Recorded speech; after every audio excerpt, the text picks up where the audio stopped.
네, 안녕하세요. 여러분을 환영하고 여러분에게 환영받고 싶은 국어왕 환영쌤입니다. 국어왕 환영쌤입니다. 아, 역시. 네, 안녕하세요. 여러분을 환영하고 여러분에게 환영받고 싶은 국어왕 환영쌤입니다. 자, 오늘은 우리 조선시대의 굉장히 특수한 문학작품이라고 할 수 있는 악장의 대표작품, 바로 용비어천가에 대해서 여러분들께 가르쳐 드리도록 할 텐데요. 여러분들 지금 보시면은 제가 유인물을 나눠 드렸어요. 유인물에 몇 장이 이렇게 기록되어 있나요? 125장이 기록되어 있습니다. 사실 이 작품은 총 125장의 여러 가지 에피소드들이 함께 탑재되어 있는 굉장히 긴 작품이라고 할 수 있는데, 우리 163페이지에는 1장과 2장이 있어요. 가장 첫 부분이 1장과 2장, 그리고 오늘 여러분들께 제가 나눠드린 이 유인물 125장하고 합쳐가지고 이 3개의 장을 여러분들 시험 범위로 제공하려고 합니다. 그러니까 여러분들께서 꼭 아셔서 이 125장까지 반드시 머릿속에 잘 집어넣을 필요가 있다라고 하는 말씀을 드리도록 할게요.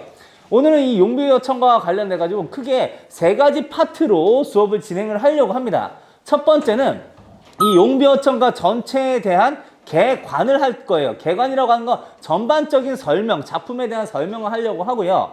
그리고 두 번째는 지금 이 용비어천가는 옛 표기로 되어 있기 때문에 그 표기에 대해서 선생님이 짚어주도록 할 겁니다. 표기에 대해서 짚어주면 이제 현대어를 해석할 수가 있겠죠. 그 현대어를 해석하면서 작품의 내용을 분석하는 시간까지 총 3부분으로 나눌 거고요. 하나당 15분씩 이렇게 진행을 하려고 하니까 여러분들께서 좀 빠르더라고 하더라도 집중해가지고 잘 들어주시면 감사하겠습니다. 일단 163페이지를 펴놓으시고, 그리고 같이 이 유인물도 같이 한번 살펴봐 주시면 되겠어요. 일단 유인물부터 먼저 보도록 할게요. 저도 여기 지금 여러분들 보이시는 TV 디스플레이를 통해서 왔다 갔다 하면서 여러분들께 설명을 좀 더 추가적으로 하도록 하겠습니다. 일단 이 작품의 이름을 먼저 알아보도록 하죠. 작품을 분석할 때 이름부터 먼저 분석을 해야 하는데, 용비어천가라는 5글자로 되어 있는데요. 이 중에서도 핵심 글자가 2개가 있습니다. 하나는 용, 하나는 천입니다. 용과 천에다가 여러분들 동그라미를 해주시길 바랍니다. 자, 여러분들 여기 보시면 용이라고 하는 거는 서양으로 얘기하면 드래곤을 얘기해요. 상상 속의 동물이라고 할 수가 있죠. 근데 동양의 용은 서양의 악당으로서의 취급을 당하는, 공주를 이렇게 납치하고 용사에게 결국에 물리치면 이렇게 당하게 되는 드래곤하고 다르게, 동양의 용 같은 경우는 아주 신비하고 고귀한 존재로서 우리에게 문화상에 이렇게 많이 등장하기 마련인데, 신비하고 고귀한 존재니까 아무나 이 용을 자기의 상징, 심볼로서 이렇게 사용할 수가 없겠죠. 보통 누가 이 용을 허락받을 수 있는 사람일까요? 네, 왕입니다. 맞습니다. 왕이에요. 왕만이 용이라는 호칭을 이렇게 쓸 수가 있는데, 용비라고 한다면 왕이 날아오른다 이런 느낌이라면, 왕이 이것도 상징적으로 나라를 만들었다 이 정도로 여러분들 생각하시면 되겠습니다. 근데 여러분들 혹시 이런 말 들어보신 적 있어요? 왕권 신수설이라는 말? 왕의 권위는, 왕의 권력은 누가 내린다? 바로 신이 내린다라는 얘기인데, 여러분들은 보통 신이라고 하면은 다양한 종교가 있으니까 다양한 신이 있지만, 여러분들 저기 보시면 천에다가 동그라미 하시고, 이 천이 바로 뭐냐면 옥황상제를 의미하는 말입니다. 지금 오늘날은 자연이라고 생각하겠지만 옛날에는 신적인 개념이라고 생각을 했었던 거예요. 여러분이 혹시 가도하라고 가도부 하이스쿨이라는 웹툰 아십니까? 거기에서 봐도 신 중에서 가장 대빵 중에 해당하는 사람이 상제라고 얘기를 하는데, 이 상제는 이 하늘이 만물의 주관자로서, 만물이 내려다보는 주관자로서 이 세상을 다스린다. 그렇기 때문에 왕은 이 하늘이 허락해야지만은 나라를 만들 수 있다라는 얘기라고 생각을 하시면 되겠습니다. 그러면은 이 용비어천가라는 제목에서 우리가 알 수 있는 건 바로 뭐냐? 이 작품은 특별한 목적을 통해서 만들어진 노래라고 하는 거예요. 어떤 목적? 바로 조선이라는 새로운 나라가 만들어졌는데, 고려에서 조선으로 바뀌면서 우리가 이걸 뭐라고 얘기하냐면 역성혁명이라고 합니다. 왕의 성씨가 달라졌어요. 고려시대 때 왕의 성씨가 뭐였어요? 왕이었습니다. 왕건이니까. 근데 우리가 조선은 이씨조선이라고 하죠. 태조 누가? 이성계가 만들었다고 해가지고 이씨조선인데, 이렇게 바뀌어진 혁명을 뭐라고 하냐면 역성혁명이라고 얘기를 해요. 근데 여러분들 역성혁명에서 이 혁명은 반란하고 어떤 차이가 있을까? 혁명하고 반란의 차이가 뭘까요? 혁명은 성공한 거고 반란은 실패한 거예요. 근데 혁명이 성공할 수 있었던 이유는 바로 뭐냐면 이게 힘만 세다고 되는 게 아니고 명분이 갖추어져야지만 성공할 수가 있습니다. 어떤 명분이냐? 하늘이 허락해줬다라는 명분인 거예요. 예를 들면 이성계가 당대에 가장 싸움을 잘했던 장수였긴 했어. 한 번밖에 안 졌습니다. 평생. 자기 아들인 이방원한테 나중에 지게 돼요. 그런데 그 외에는 모두 다 이겼던 불패의 장군이었단 말이에요. 하지만 이성계도 힘이 약해지는 순간이 오겠지. 그러면 힘이 약해지면 또다시 새로운 나라가 만들어지면 되는 건가? 힘만이 나라의 조건이 아니란 말이에요. 바로 명분을 누구한테 얻느냐? 바로 하늘에다 얻는다라는 얘기입니다. 그래서 하늘이 어떻게 우리 조선이란 나라를 허락했는지에 대한 이야기, 그리고 그걸 설득력 있게 노래로 만들어서 풀어낸 목적이 있는 작품이 바로 여러분들이 지금 만나고 있는 용비어천가라고 생각을 하시면 되겠어요. 자, 그러면 여러분하고 같이 갈래를 잠깐 보도록 할게요. 여기 갈래 보시면은 여기 악장이라고 되어 있어요. 악장은 여러분들 가로하시고 궁중음악이라고 적어주시길 바랍니다. 궁중음악인데 그 옆에 이 노래의 성격이 나와 있는데 송축가라고 되어 있어요. 자, 우리 친구들이 나중에 사회에 진출해서 돈을 잘 번 다음에 뭐 고깃집 같은 그런 가게를 열었다고 해보자. 가게를 우리가 다른 말로 점포라고 얘기하는데 열개자와 점포 점자를 써가지고 개점이라고 합니다. 이렇게 해가지고 누가 신장 개업을 하게 되면은 우리가 보통 거기에다가 축하를 어떤 방식으로 축하를 하죠? 화환, 꽃 같은 거 이렇게 보내잖아요. 그쵸?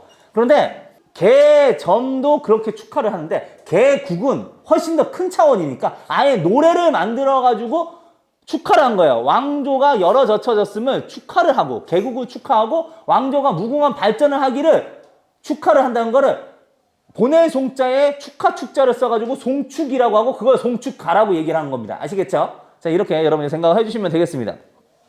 자, 제재는 조선 왕조의 창업이고 조선 건국의 정당성을 부여하는 게 주제인데, 자, 특징 1번으로 넘어가도록 할게요. 훈민정음으로 기록된 최초의 작품이라고 이렇게 얘기를 하는데 거기에다가 괄호를 하시고 이렇게 적도록 하겠습니다. 괄호를 하시고 바로 한글의 실효성 검증, 이 목적으로서 이 작품이 만들어진 부분도 있어요. 여러분들 아까도 조선 건국의 정당성을 알리고 싶은데 그 정당성을 어떻게 알릴 거야?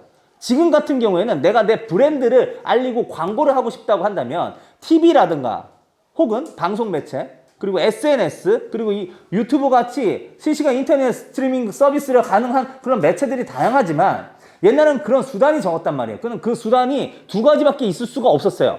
하나는 노래를 하면 전파가 되고요. 또 하나는 책으로 편찬을 해가지고 알리는 수밖에 없었는데 그때 당시에 사람들이 대부분 책을 알아볼 수 없었잖아. 한자라고 하는 표의 문자는 외우기가 너무 어려우니까. 그런데 한글은 뭐예요? 실제로 모든 백성이 쉽게 읽을 수 있도록 창제된 글자이기 때문에 이게 진짜 우리 조선건국의 정당성을 알리는 이 내용을 백성들이 알아먹을 수 있는지 한글이 진짜 쓸모가 있는지에 대한 한글의 효용성, 실효성을 검증하기 위한 작품으로서 처음으로 이렇게 편찬됐다는 거죠. 이걸 어떻게 알 수 있냐면 한글이 맨 처음 만들어진 건 1443년입니다. 그런데 한글이 세상에 알려지게 된 건 1446년이에요. 그리고 1년 뒤에 최초의 훈민정음 작품으로서 1447년에 펼쳐되게 바로 이 여러분들이 보시는 용비 어천가라고 볼 수가 있는 거죠. 그래서 그런 두 가지 목적을 가지고 있는 목적 문학이라고 여러분 생각하시면 되겠습니다. 그 다음에 2번 보시면 각 장이 2절과 4구로 되어 있는데 2절이라고 한다면은 두 줄이라고 생각하시면 되고요. 4구라고 하면 4개의 구절을 가지고 있다라고 생각하시면 돼요. 의미적 구절을 가지고 있다라고 생각하시면 되고요. 근데 1장과 125장은 제외예요. 1장은 좀 짧고 125장은 꽤 길어요. 그러니까 그 부분에서만 차이가 있고 대부분은 2절과 4구의 형식으로 이루어져 있더라.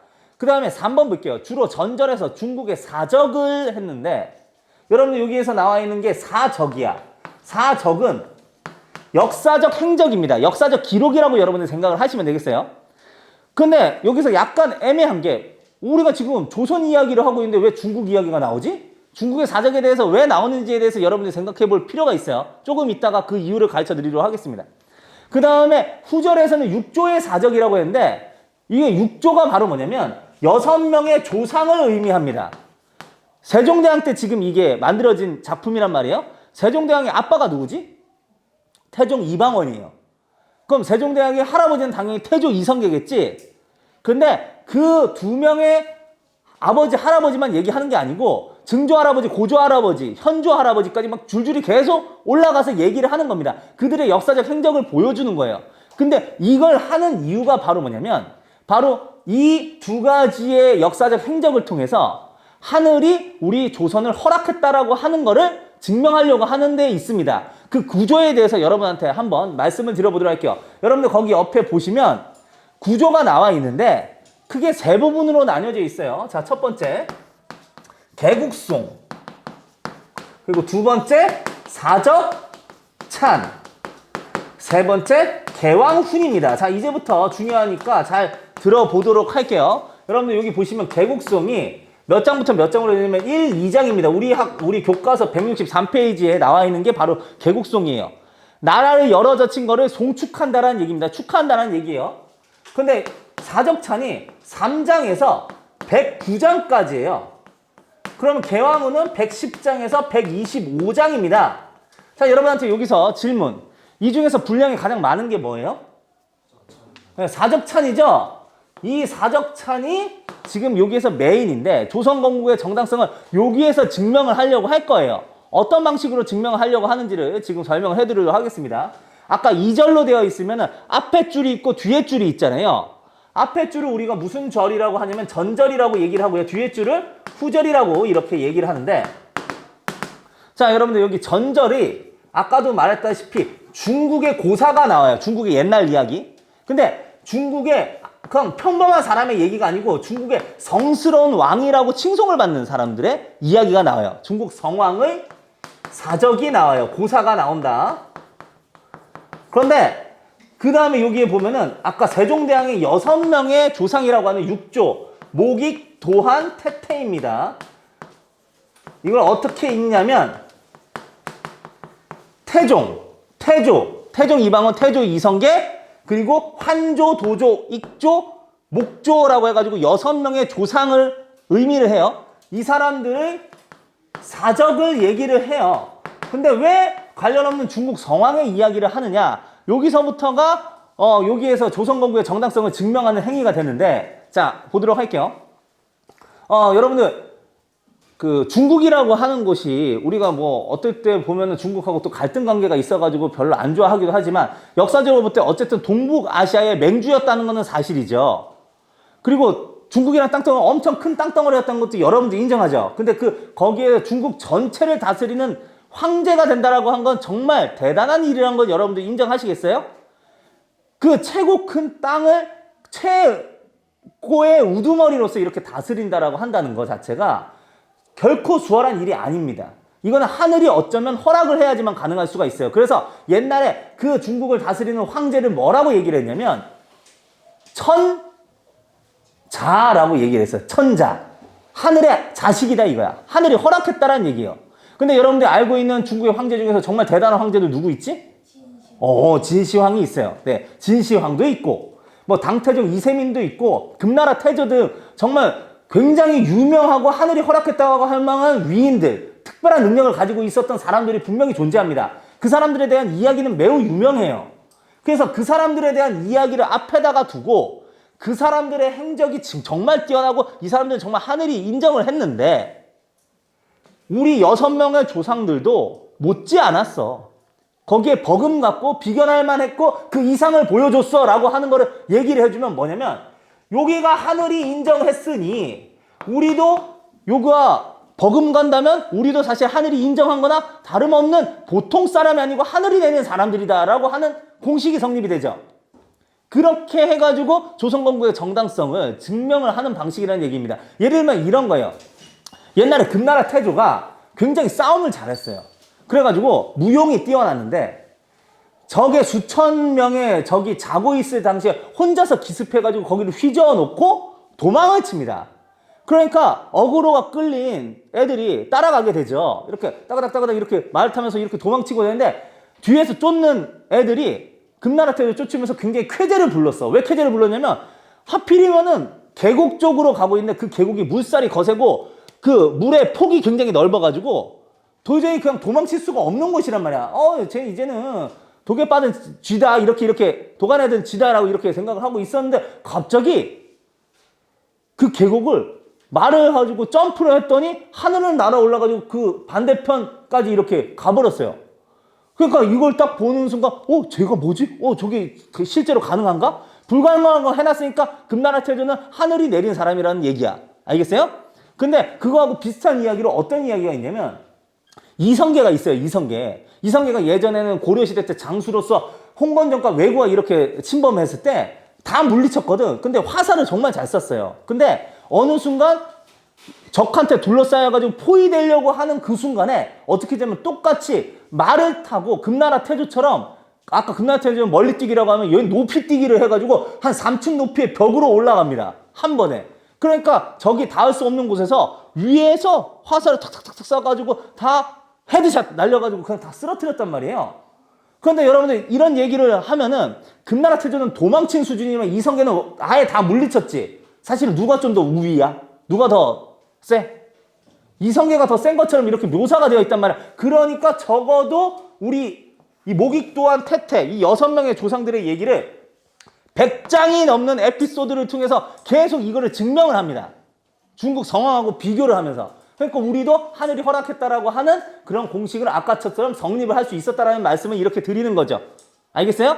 이런 원리를 이렇게 가지고 있었더라 여러분들 생각하시면 되겠습니다. 그런데 여러분들 지금 보시면 여기 개국성 사적자, 역사적 행적을 찬양한다는 얘기고 개왕후는 후대왕한테 훈계, 좋은 이야기를 건넨다는 얘기입니다. 알겠어요? 자, 이렇게 세 가지 부류로 이렇게 되어 있는데 각각 대표 장의 특징을 잠깐 살펴보도록 할게요.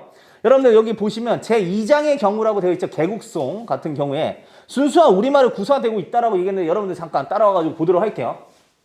지금 보면 옛날에 쓰여졌다 보니까 한문이 굉장히 많이 적혀져 있는데 여러분들 여기 천세 여기에서 가로해가지고 한자 나와 있죠. 125장 같은 경우에도 한자가 굉장히 많이 나와 있어요. 뭐 누인계곡 경천근민 막 이렇게 해가지고 굉장히 많이 나와 있는데 여러분들 다시 교과서 볼게요. 교과서 163페이지에 보시면 1장도 한번 같이 보도록 하겠습니다. 1장 보시면은 해동 육령 할 때 다 한자로 되어 있죠. 괄호 돼가지고. 근데 2장을 보시면 괄호가 되어 있어요? 안 되어 있어요? 안 되어 있으니까 이거 순우리말이라고 하는데 이 순우리말 표기가 이렇게 많이 나왔다라고 하는 측면이 2장의 특징이라고 할 수가 있는 부분 이렇게 여러분들 생각을 하시면 되겠습니다. 자, 그 다음에 여러분하고 같이 보도록 할게요. 자, 다시 125장으로 이렇게 넘어오도록 할게요. 125장의 제일 마지막 부분 보시면은 여러분들 여기에 뭐가 나와 있냐면 닝금하라고 나와 있어요. 닝금하. 자, 닝금하는 두문법칙 적용하면 임금이 되고요. 임금님은 어떻게 불렀냐면 하라고 이렇게 부른 거예요. 이게 하라는 혹격조사고 여러분한테 정읍사 배웠다고 한다면 달, 하, 높이금, 노드시어, 머리금, 비추오시라 거기에서 볼 때 높이면 혹격조사라고 얘기를 했었죠. 야, 여러분들 내가 여러분들을 여러분이라고 부를 수도 있지만 얘들 아라고 부를 수도 있지. 그럼 내가 얘들 아라고 불렀으면은 청자를 직접 지목한 거야, 안 지목한 거야? 지목한 거죠. 누구 한 명을 지목하지 않았지만 복수로 여러분들이라는 학생이라는 청자를 지목한 거 아니야. 여기는 임금이라는 후대의 왕위를 이을 왕들한테 지목을 해가지고 얘기를 했어요. 그 125장 특장 중에 하나가 바로 뭐냐면 청자를 타겟팅 했다는 얘기예요. 청자를 지목해가지고 청자한테 말을 건네는 방식으로 이렇게 하고 있다라고 하는 것이 여러분들의 특징 중에 하나라고 하는 걸 여러분들 생각하시면 되겠는데 하나를 좀 더 보도록 하겠습니다. 여러분들 여기에다가 줄을 쫙 그어주시길 바라요. 조금 이따가 마지막 부분에 선생님이 다시 한번 얘기를 하겠지만 낙수의 산행가이시여 하나빌 믿으니까 여기다가 여러분 줄 쫙 그어주시길 바라요. 낙수의 산행가이시여 하나빌 믿으니까 이거를 뭐라고 적냐면 거기 밑에다가 태강왕 고사라고 여러분들이 적어주시면 되겠습니다. 태강왕 고사.